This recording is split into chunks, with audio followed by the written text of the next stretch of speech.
Roho Mtakatifu ni ahadi ya Baba kwa waaminio wote. Kama Mungu ameahidi kwamba maji ya bahari haitavuka mipaka yake, hivi ni Roho Mtakatifu anashindwa kutupatia? Hivi kwa nini mpaka sasa hivi wewe hujapokea Roho Mtakatifu? Can I challenge you? Nikupe changamoto. Kwa nini mpaka sasa hivi hujapokea Roho Mtakatifu? Mungu hajakuahidi? Wewe ni muamini? Jamani, tuongee Kristo. Wewe ni muamini? Unamwamini Yesu?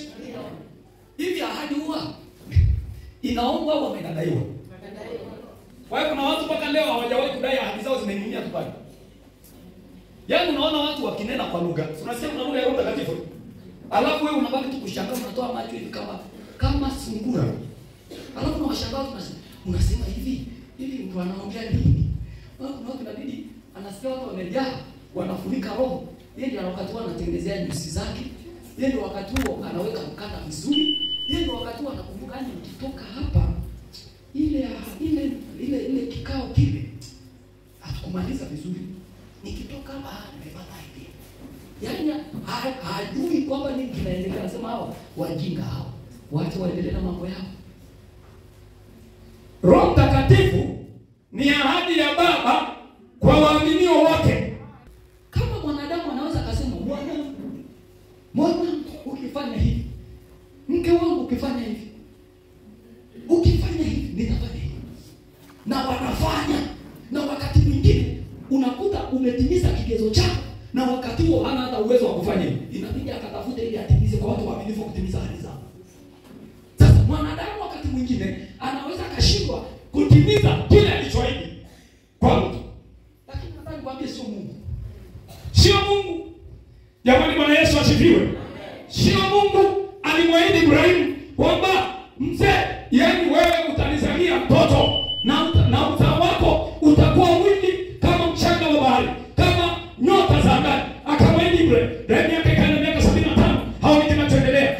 Sara miaka inaendelea, hao mpaka wakakata tamaa, wakashauriana kwa ubaya. Kamwambia sasa tufanye kila linalowezekana mtoto apatikane. Maana hii mali yote tutamwachia nani? Ngamia wote, ng'ombe wote, mashamba yote tulionayo tunamwachia nani? Yaani watu waje wakitwalii haiwezekani. Mzee, fanya kila linalowezekana mtoto apatikane. Wamechoka. Lakini nataka nikwambie Mungu sio Lawrence. Mungu anazungumza before days of the Holy Spirit. Kabla ya siku za Roho Mtakatifu. Mungu anazungumza anasema itakuwa siku hizo. Yaani hata Yoeli haelewi kwamba ni siku gani hizo. Yaani asifahamu.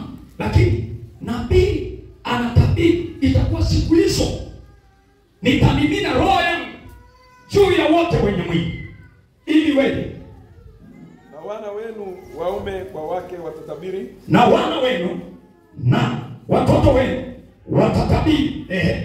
Wazee wenu wataota ndoto. Wazee wenu wataota ndoto.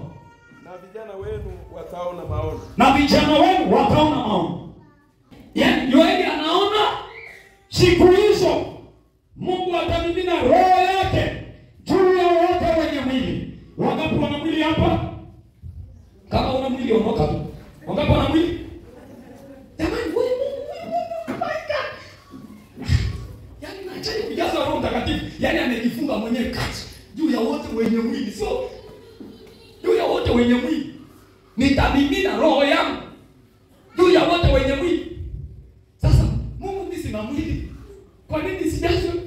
Kwa nini nisipokee Roho Mtakatifu? Mimi sina mwili Mungu. Kwa nini nina shida gani? Bwana atusaidie sana. Anasema wana wenu watatabiri. Wazee wenu wataota ndoto. Jina la Bwana libarikiwe. Yaani vipawa, karama, huduma zitachipuka baada ya roho kumwagwa, baada ya roho kumiminwa juu ya wote wenye mwili. Yoeli anatabiri ya kwamba Mungu anaahidi ya kwamba yeye Bwana atamimina roho yake juu ya wote wenye mwili. Leo Bwana ameomba umimine na utazame ahadi ya neno lako katika jina la Yesu aliye hai, na watakuseme amen. Na useme amen. Kiko kitu cha ajabu sana kinachotokea Roho Mtakatifu anapokuwa juu yako. Na tutaangalia mambo